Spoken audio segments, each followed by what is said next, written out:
Sve ja srdečno pozdravljam, evo na ovoj tiskovnoj konferenciji HDZ-a, prisutne medije i one koji će nas pratiti preko streaminga. Tema ove tiskovne konferencije je društveno-politička situacija u gradu Đakovu ili nazvao sam to i kamo ide đakovačka politika. HDZ je konzervativna i demokršćanska stranka, pozicionirana u političkom centru.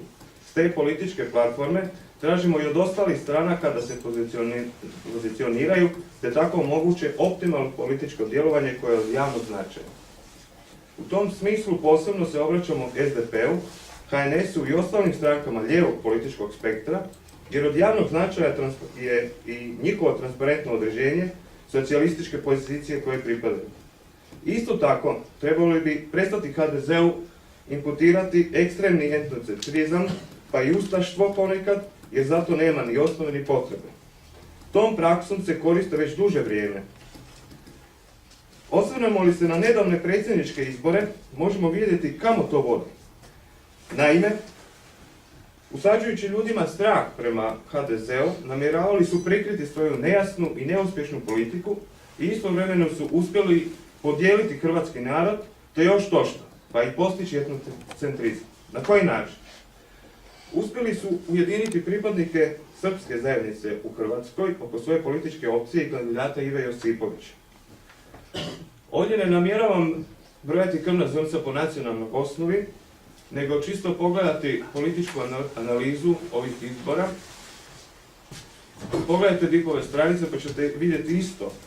Dakle, da se mjesta lokalne zajednice gdje prevladavaju pripadnici srpske nacionalne zajednice u Hrvatskoj, mahom su glasali upravo na taj način.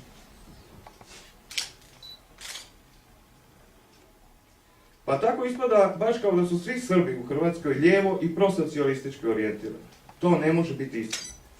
Stoga pozivamo pripadnike srpske zajednice u Hrvatskoj da ne nasjedaju takvim podvalama i da sa svojih svjetonazorskih stajališta doprinose razvoju hrvatskog društva i Republike Hrvatske, što je na tragu mnogobrojnih pozitivnih povijesnih iskustava. Posebno zanimljivo pitanje je kako se HDSSB našao u tom društvu lijevih i socijalističkih stranaka. Prvo su se skrivali iza paravana zvanog Milan Kujundžić. Kada se paravan uklonio, najprije nisu davali potporu nikome da bi se na kraju predomislili i kriomice dali potporu SDP-ovom kandidatu Ivi Josipoviću.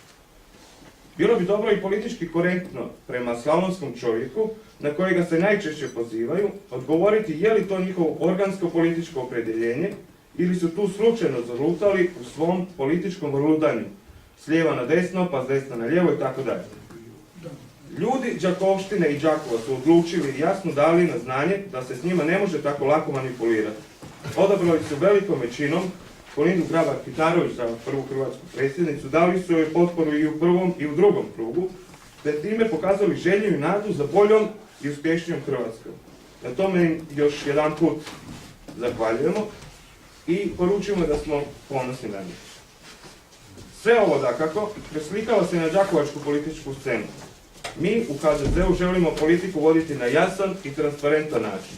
Pa tako s pravom očekujemo i od naših političkih oponenata, jer kao što je rečeno, to je od javnog značaja. Đakovačka politička scena danas je sve samo ne jasna, transparentna i politički opravdana. HDZ je u gradu Đakovu jedina konstruktivna oporba, čudno sastavljenoj vladajućoj većini koju predvodi Zoran Vinković. SDP i HNS prestaju biti oporba onoga trenutka kada se HDZ povukao iz tehničke koalicije s HDSSB-om i po njihovom sada je sve u redu. Mi u HDZ-u ne smatramo tako i tražimo pojašnjenja po kojim političkim principima funkcionira gradska većina. Naša je zadaća postaviti to pitanje, tim više što je HDZ, prisjetimo se na lokalnim izborima 2013. godine, bio relativni pobjednik s najviše osvojenih mandata sa koalicijom 8 mandata i pobjedom u prvom krugu našeg, sada već bivšeg člana HDZ-a, kandidata Josipa Ganetića. Većina u gradskom vijeću predvođena HDSSB-om, kojim su se pridružili laboristi, HSS-ovac koji je bio u našoj koalicijskoj listi, i nekoliko prebjega iz HDZ-a, čudno je sastavljeno društvo prepuno političkih apsurda, među kojima se posebno ističe Goran Soldo, koji je i dalje predsjednik gradskog vijeća, a da nema političke stranke, niti političkog opredjeljenja, pa tako ni kredibiliteta za obnašanje ove funkcije. Čime je on to zaslužio i što su dobili svi oni koji su pristali na ove čudne i neprincipijelne političke slagalice? To nema niti političkog, ali niti moralnog opravdanja. Ne postoji niti teorija, niti analiza koja bi našla političko opravdanje za ovako obnašanje vlasti.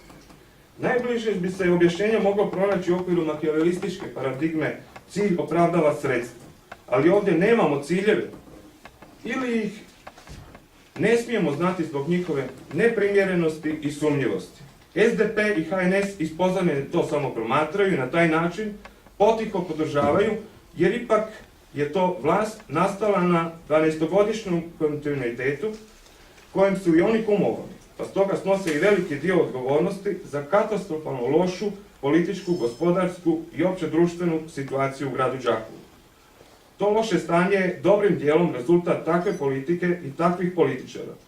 Živjeti u Đakovu danas nije lagano, jer to znači gledati kako se gasi gospodarstvo, gledati kako opadaju razine socijalne i zdravstvene zaštite, gledati kako nam ukidaju rodilište, sudove, tijela državne uprave, odnosno gledati kako gospodarski i društveno propadamo.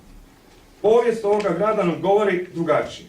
Đakovo nije beznačajan grad, jer pohodili su ga i kraljevi, i predsjednici, i pape, i mnogi drugi uglednici kao značajnu i uglednu sredinu. Stoga pozivamo sve odgovorne političke subjekte, prvenstveno tu mislimo na gradonačelnika Zorana Vinkovića i njegov HDSSB, ali i sve ostale, da daju pojašnjenja i odgovore na navedena pitanja i primjedbe, jer smatramo to njihovom obaveznom prema nama, ali i prema svim građanima ovoga grada. Na taj način dali bi svoj doprinos povećanju kvalitete političkog rada na đakovačkoj političkoj sceni. Hvala. Dobar dan. Imali smo prošli tjedan tiskovnu na temu državnog poljoprivrednog zemljišta i tu je stigao u Glas Slavonije jedan demanti iz Agencije za poljoprivredno zemljište koji je vrlo čudan demanti. U tom demantiju se zapravo potvrđuje sve ono što smo mi rekli. Potvrđuje se da poljoprivrednici ne smiju biti nazočni otvaranju ponuda. Potvrđuje se isto tako da većinu zemlje dobivaju veliki, spominje se da je taj mjer pola-pola, ali riječ je o zemlji koja je po starom zakonu bila namijenjena OPG-ovima. Demantirati činjenica i navodi se da je sve rađeno u skladu sa zakonom. Postavlja se onda pitanje, ako je taj zakon tako dobar, zašto ga već ova vlast, već ovaj mjesec ide mijenjati? Hvala.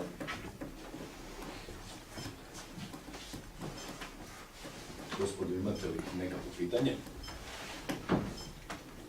Ako ne, ja bi opet postavio i na kraju ove preskonferencije pitanje gradonačelniku Vinkoviću, mada nisam zadovoljan s njegovim odgovorom sa bivše sjednice gradskog vijeća, gospodine Vinkoviću, gdje je 17.950.000 kuna.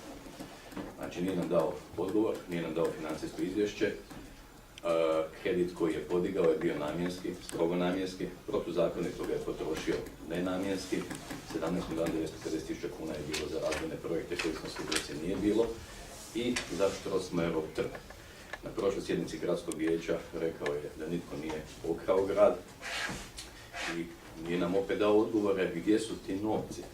A na prvom sastanku poslije naših unutarstranačkih izbora, kad me zvao na razgovor i dogovor neki, onda je rekao da su te novce pokrali, da je morao dići kredit da bi to i sanirao Ante Raspudić u Ransovodu. Stoga ja pitam, gospodine gradonačelniče, što je istina, što je laž? Znači, da li nitko nije pokrao nikakve novce od tih 17.950.000 kuna ili ono što ste nam rekli, znači početkom travnja prošle godine, da su grad ukrali Ante Raspudić i Goran Soldo za vrijeme vladanja onih 6 mjeseci 2009. godine. Stoga, gospodine Vinkoviću, gdje je 17.950.000 kuna? Hvala lijepo, gospoda, ako imate kako pitanje.